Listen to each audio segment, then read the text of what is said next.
Hi, I'm Simon with AppliancePartsPros.com. Today we're going to show you how to repair your appliance. Are you ready? Remember, anytime you work on your appliance, make sure it's unplugged or the circuit breakers are off so there's no chance of electrocution. In this video, we'll show you how to replace the door cable in a Whirlpool dryer. It's going to be a very easy repair. Should only take a few minutes to show you how to do it. For this job, we're going to need a Phillips and a flathead screwdrivers, a putty knife, and a 5/16" nut driver.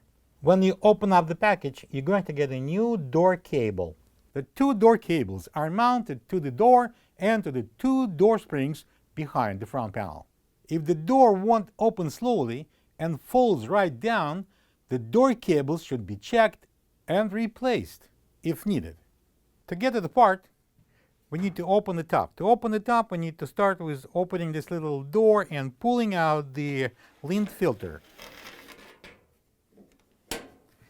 So I'm going to lift up the door again, and I'm going to take out these couple of Phillips screws that holds the top. Be careful when you're doing it. At the end, I would probably put my thumb next to it so it wouldn't slide into the chute. Next, we need to open the top. You either can fiddle with the putty knife, trying to open a clip one at a time, one on each side, or you can follow my technique. Grab at the top from both sides and place your knee right here. Pull the top and open it. Work like a charm. Then we're going to use this little safety rope. I'm going to hook it here, and we're going to hook up the other end right in this hole. Slowly open the top, let the rope hold it. Now we need to remove the toe panel. I'm going to insert a putty knife about 3 inches from the side, and I'm going to press the spring down and open it. So same thing on the other side. And we're going to put it down. So now we are done on the floor. I'm going to use the 5/16" nut driver. I'm going to loosen up these two screws, one on each side. Don't take them out. You're going to make your life harder. So now I'm going to remove these two 5/16" screws at the top. I'm using a nut driver, 5/16. Now I'm going to remove this harness retainer clip. I'm going to pry it off with a flat blade screwdriver. And I'm going to lift up on the drum and tilt the front panel forward towards me, just far enough so I can remove the wires from the door switch. I'm going to pry them off with a flat blade screwdriver.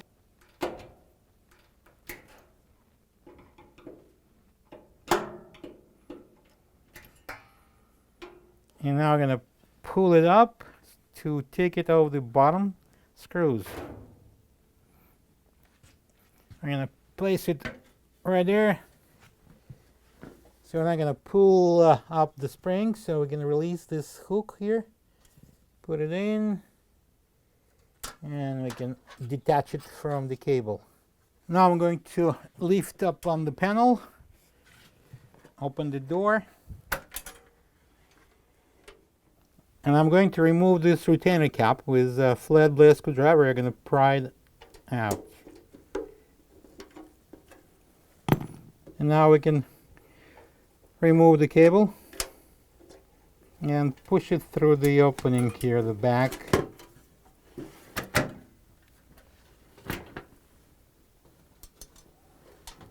This is the old door cable next to the new one.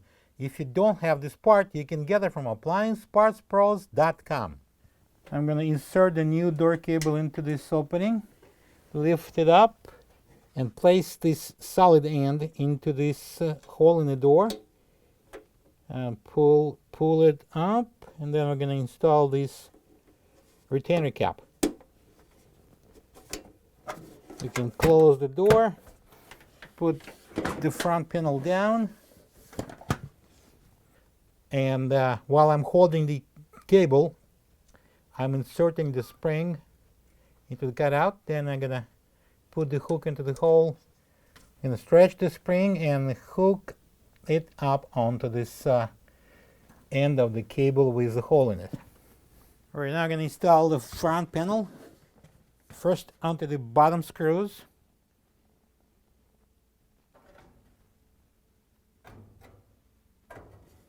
I'm gonna tilt it forward. We're now gonna connect these two wires onto the door switch. Lift up on the drum and push the front panel in to insert that seal, felt seal inside. I'm gonna clip on this retainer clip. And now we can install these 5/16 screws at the top, one in each corner. And now we're gonna tighten the screws back. So 5/16 screws. I'm gonna use the 5/16 nut driver. And now we can close the top panel, lift it up, and press in the springs on the top. Now I'm going to remove this support rope and lower down the top. And at this point, we're going to press it down to lock. And now we're going to place the screws back and align the holes. Hold your hand so just to catch the screw if we decide to go into the chute. And then we're gonna screw it in using a Phillips screwdriver. And now we can install the lint filter back. And close the door. Plug the dryer in and check if it's drying properly. Thank you for being a part of another successful repair brought to you by AppliancePartsPros.com. For any of your future appliance repair projects, please check out our other videos available on our site, on Facebook, on YouTube, and on Instagram.